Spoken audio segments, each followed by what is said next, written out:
Dear Problema, hanga ako sa'yo dahil lahat ng pag-iwas at pagtataboy ay ginawa ko na. Pero nanatili ka pa rin sa tabi ko. Wow. Buti ka pa tumatagal at hindi nang iiwan kahit bad mood pa ako dahil sa'yo. Kaya lang, napapagod na talaga ako sa'yo.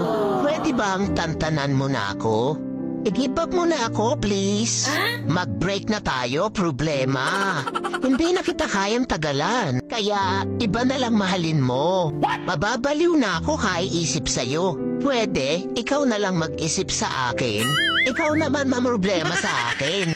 At nakakapagtaka ka rin, Problema, no? Dahil wala namang nangyayari sa atin. Bakit nagkaanak ka? Dumami ka pa talaga. Hindi akin yan. Nagawa mo rin pala talaga akong lokohin, ha? P.S. Huwag mo na ako sundan o hanapin pa. Wala akong pananagutan sa'yo. Nagmamahal. Stress.